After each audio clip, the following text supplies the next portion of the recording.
Di malupit. Ang taong iyong inakit. Ako'y babaeng hamak lamang.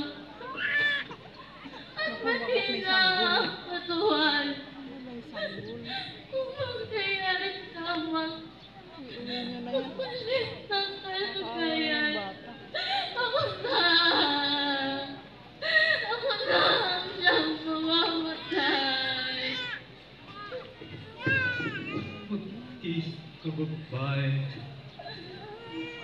Sapagkat ito talaga ng Ama. Ako lahat ng paglupa mo at ang pumuputo ko kung bakalang umalinga sa iyo. Pinag-mapagtiis ang mga luway-pay ang piling-tamis ng ibigay sa iyo. Salak mo iyo. Anak ko!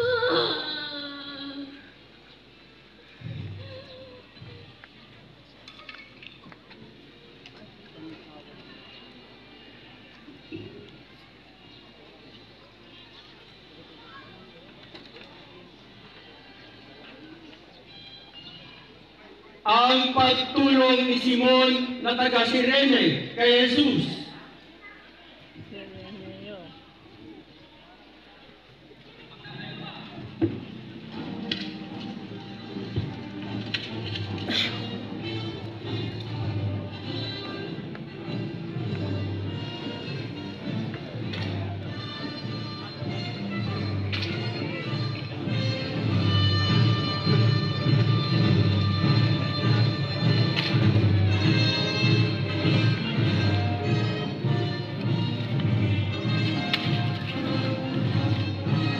Nang dalhin siya nila, pinilit nila ang isang nagngangalang Simon na taga Cirene na galing sa bukid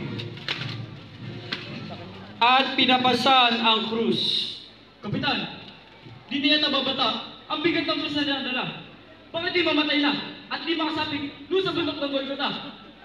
Waring labis na ang kanyang kahirapan.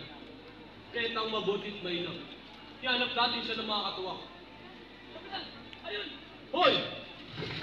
Hoy, tao! Sino ka baga? At anong iyong ngalan? Simon ang aking ngalan. At Cirene yung priest. Patayin mo! Papatawag Ako ano? sa dito! Tulungan mo itong tao! Ah!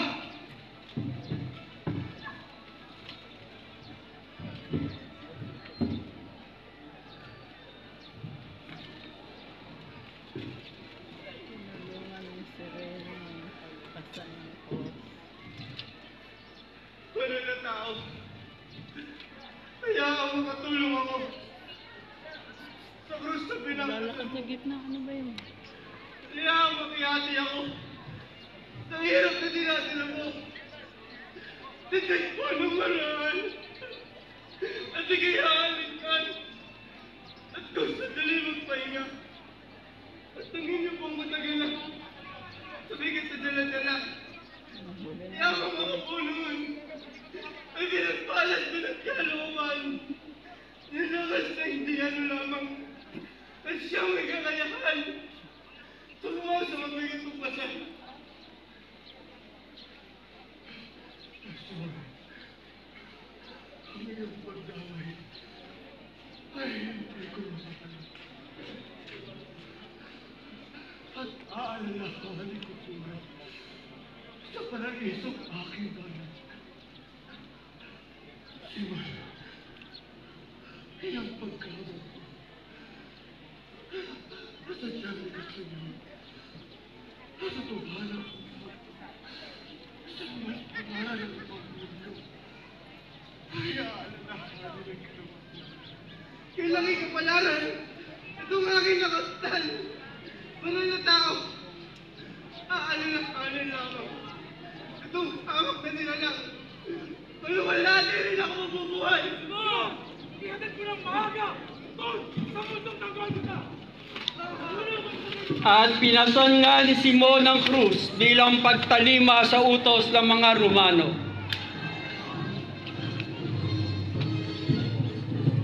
Ang pagpupunas ng birang ni Veronica sa mukha ni Jesus.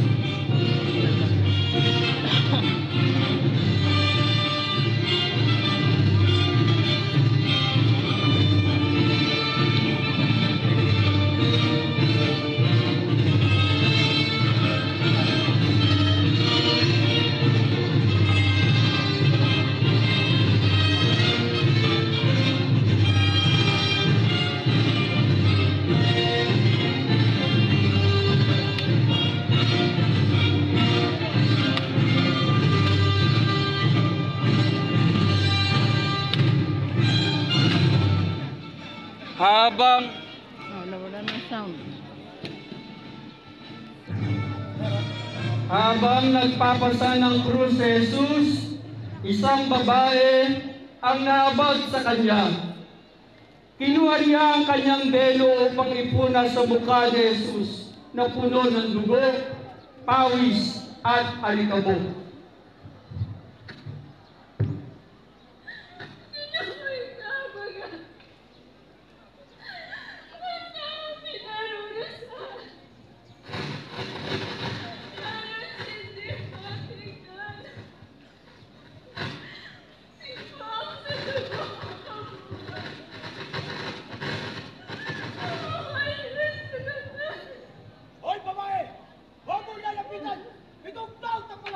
Babayan!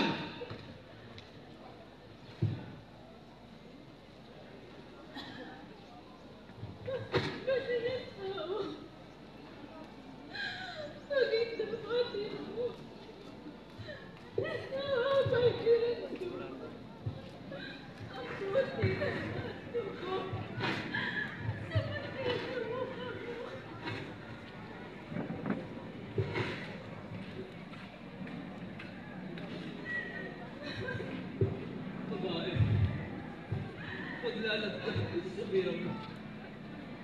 Ang dugo at mukha ko. Sa gilid, sa likod, at sa harap nito. Pagtatambat sa iyo. Ang mukha ko. Ikaw, Veronica, na may buding maganda.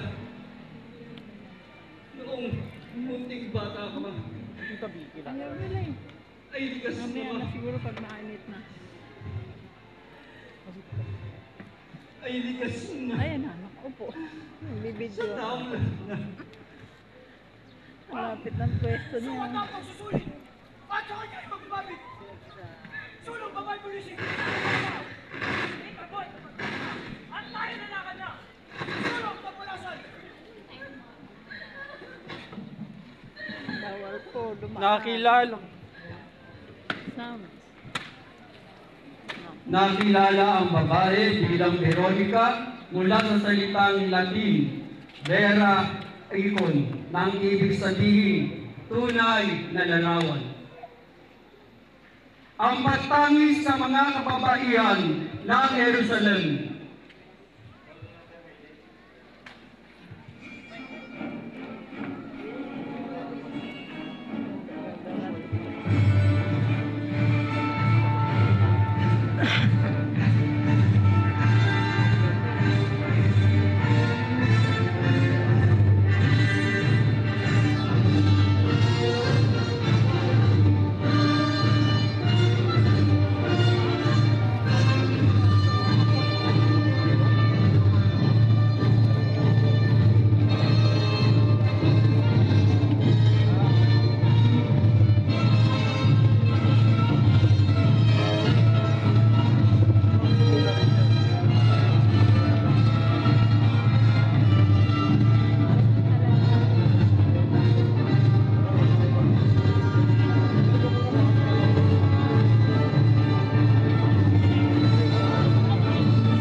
Sinusundan si Jesus ng maraming tao, kabilang ang ilang babaeng nag-iiyakan at tumatangis dahil sa kanya. nilingon sila ni Jesus Mga nalo. at sinabi, Mabangon pa rin.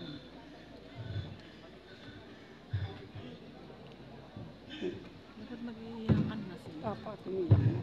Iiyak na kayo. Mga kababayan na Jerusalem. Huwag niyo ako iyakan. Hindi nga ako. Tandaan ninyo.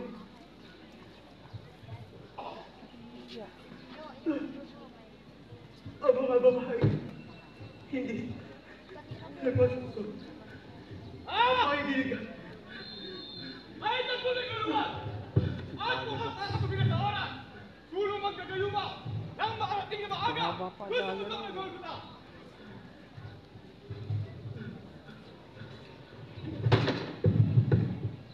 Iyak, kayong umiiyak ko.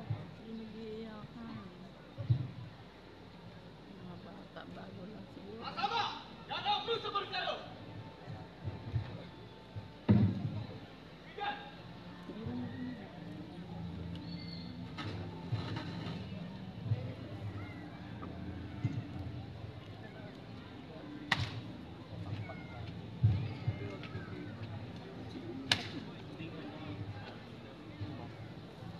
Mga bata.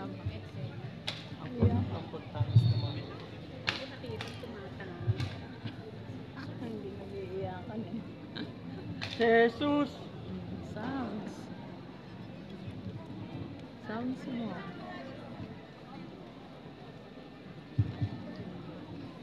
Si Jesus ay binaba mula sa krus. Tinanggap ng ina ni Jesus sa kanyang mga bisig ang walang buhay na katawan ng kanyang anak. Inilagak niya ang buong pagtitiwala sa Diyos na mula sa patay na laman, ang may kapal ay nilikha muli sa bagong buhay. Si Maria ay magsisilang uli ng isang bagong buhay sa hirap at pag-asa. Ang sambayanan ni Kristo kagaya ni Maria, kailangan tanggapin ang lahat ng tao, lalo na ang mga nagdurusa dahil sa isang bagong buhay. Ang kanilang pagtitiis kapag nagsasabuhay ng pagkakaisa at pananampalataya ay nagiging daan tungo sa isang bagong sambayanan ng Diyos.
Ang Teka muna. Breathe. Teka muna mga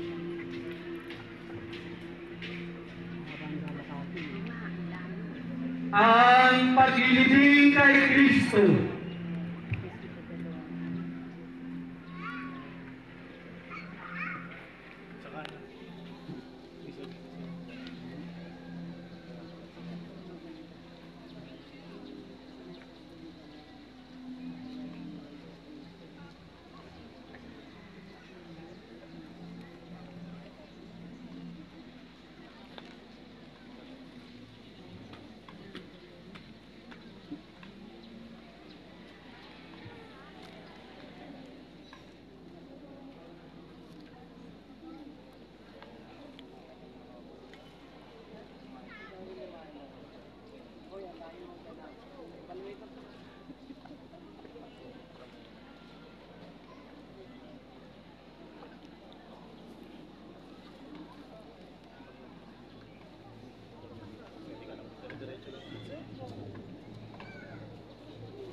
May malungkot na tugtog.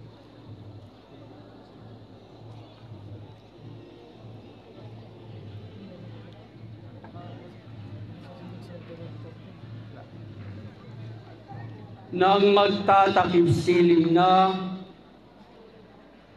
dumating si Jose na taga Arimatea upang hingin ang katawan ni Jesus kay Pilato. Sa tulong ni Nicodemus, bumili ito ng telang lino, ibinalot sa katawan ni Jesus at inilagay sa libingang inuka sa bato. At sa kaniya pinagulong ang malaking bato sa bakuna sa bukana ng libingan. Iyakan, nananangis, nagdasal ang mga kababaihang alagad ni Jesus. Nang payapa na ang lahat sa gitna ng kadiliman, ay kalungkutan, may mababanaag na bukhang liwayway.